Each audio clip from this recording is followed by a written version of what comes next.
Let's see if I can figure out. Oh, look at that. It worked. Hi. Thank you. I'm here representing Old Media.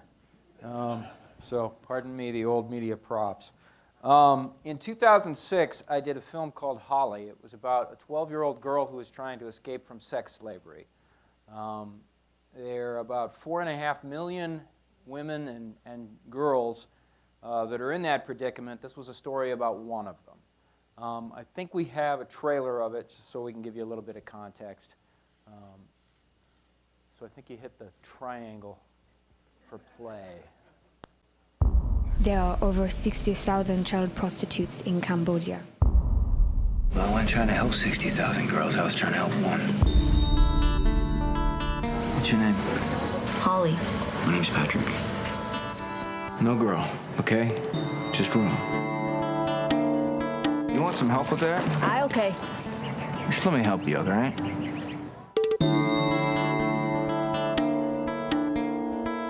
I want you by me. What do you mean by you? What are you thinking, man? You're stupid. All right, I walk by 100 kids a day. I know you can't help them. As long as you don't look in their eyes, you're fine. What does that have to do with anything? Stop, Freddie. And I looked into her eyes. Holly? Holly girl, she no here. I give you other girl. Takes 5 minutes to rescue a girl from a brothel. This girl? Yeah. But it takes 5 years to reintegrate her into society and save her.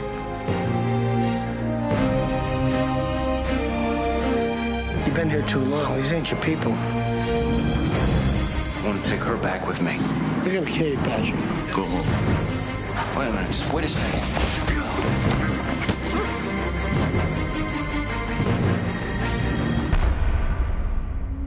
There's crime, and there's crime. Do you see the girl with the black dress? These people already have a reservation for hell.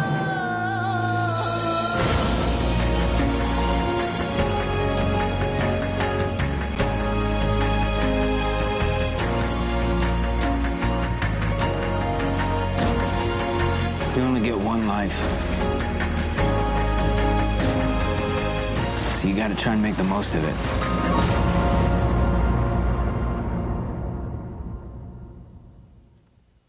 That was a pretty life-changing experience for me, and of all the things that I've ever done, it probably wasn't the most successful commercially or even really artistically, but it really opened my eyes to something that was a real thing.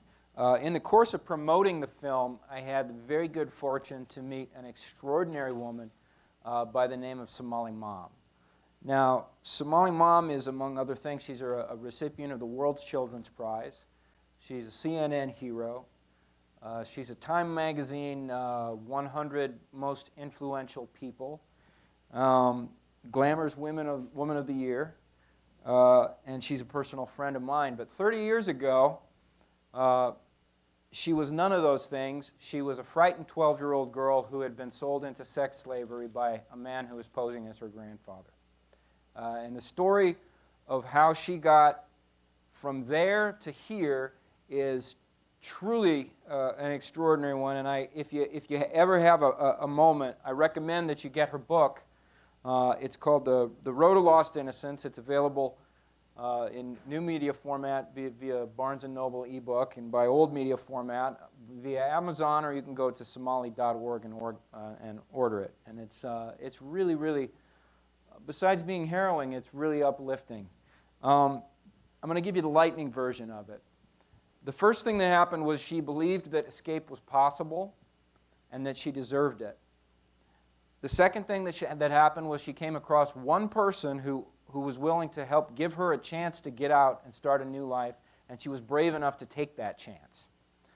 The third thing that happened is the truly wonderful thing, which was instead of just saying, you know, I'm grateful and turning her back on that traumatic experience of her life, she went back and determined that she was going to try to help rescue girls that she had known, and she did. She started with 1, and then it became 2, and then it became 5, 10, 50, 100. Today, there are thousands and thousands of young girls and young women who have escaped this terrible situation because of Somali and the people that she's inspired. Now, if you ask her how she did it, she'll say she did it through love and patience and trust. Having seen a little bit of how it works, I would throw something else in. She doesn't allow herself to be checkmated, and she attacks the problem from all sides. So, through one organization, she'll provide support and outreach for girls who are in the brothels. Free doctor's visits, which, oddly enough, the brothel owners love because it's doctor visits for their girls that they don't have to pay for.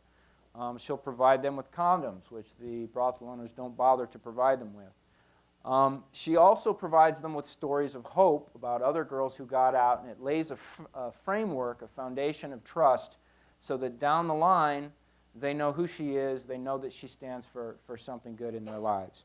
Through another organization, she will set up and arrange, work with the police to arrange raids on the brothels and make arrests and bring the girls to freedom.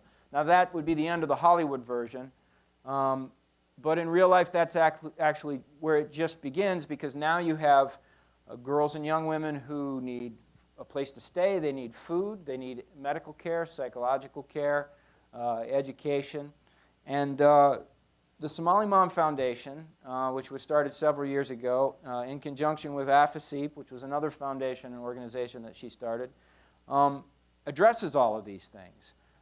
It gives children, they have 7 centers in 3 countries that give children a place to be children again. It gives them education, teaches them math, teaches them literacy in English and Khmer, teaches them skills so that they can be hairdressers, dressmakers, tailors, gives them computer skills, helps them with job placement, gives them business skills so that they can get startup funds and start their own businesses. So where am I going with all of this?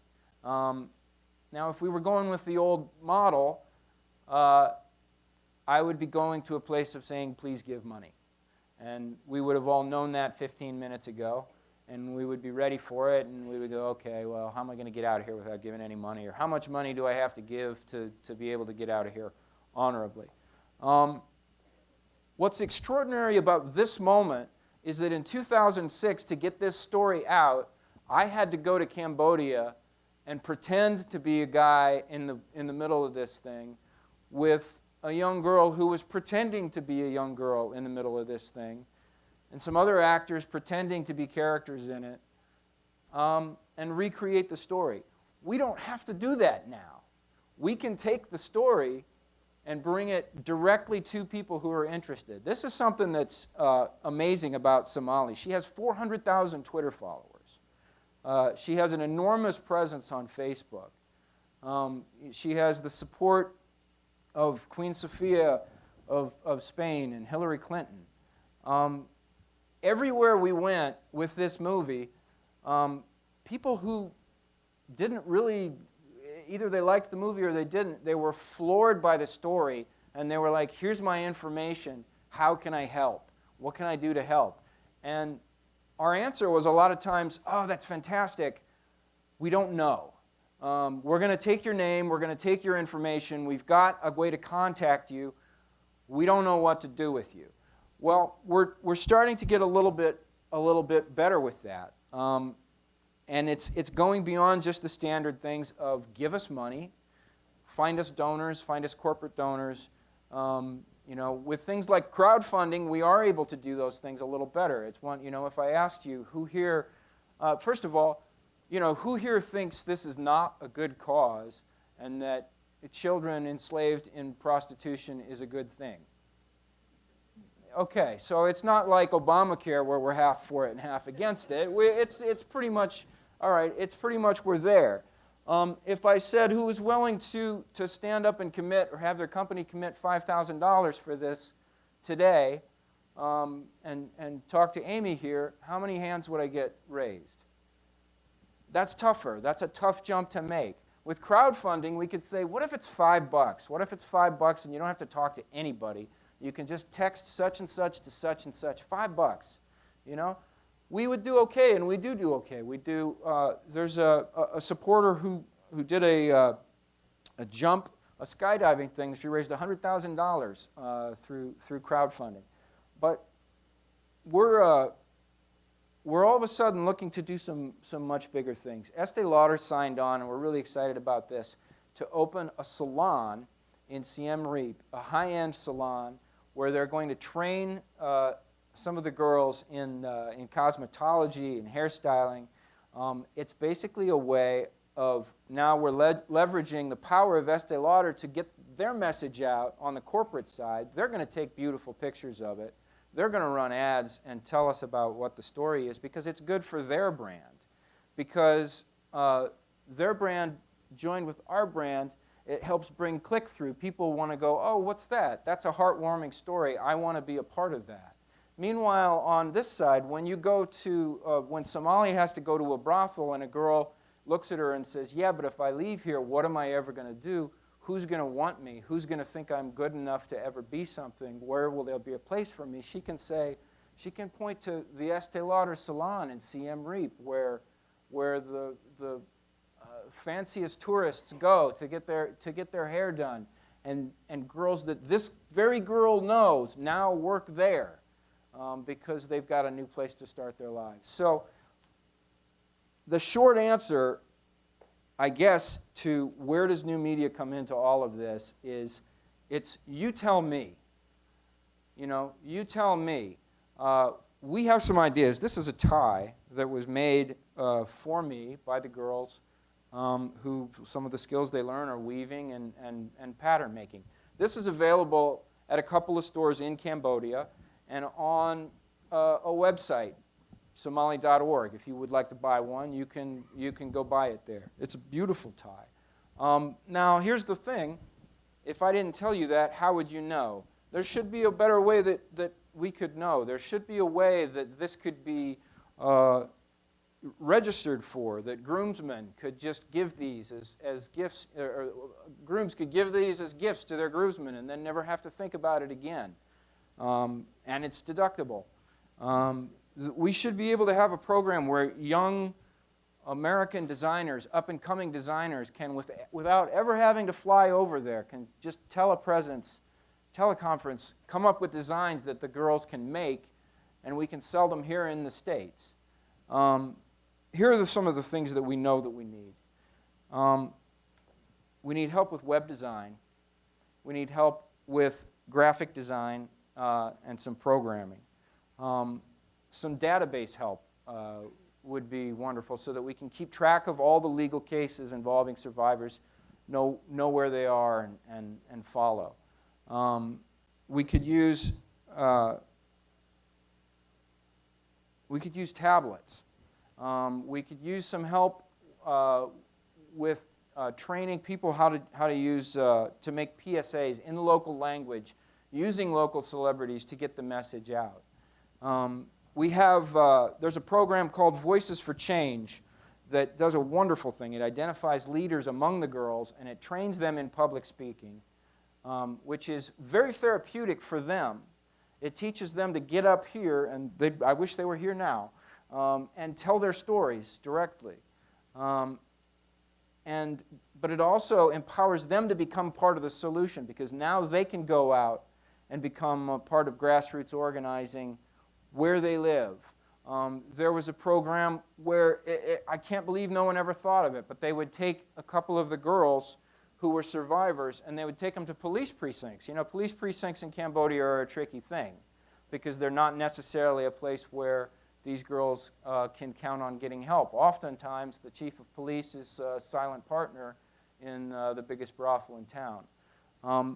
But they would bring a couple of the girls in to speak to the younger policemen, the guys who are just starting out, and saying, this is what happened to me. You guys are supposed to protect us. We need your help. And these young men would break down and weep. You know, it's very powerful. It's a message that is already there. They're already putting it out. They're doing it a hell of a lot better than we did in this preview for this film that you just saw. I know there's a way to get that message out on our side to an audience and a base of people who is dying to hear it, and once upon hearing it, they're dying to help. If when they say, how do I help, what can I do, we can give them an answer besides just, well, give us money or tell us someone who can. So if any of you have any ideas or thoughts or would like to learn more or be a part, please come up and talk to me afterwards. I have Amy Merrill with me, who does partnerships, and we would love to see her talk to any of you. Thanks very much.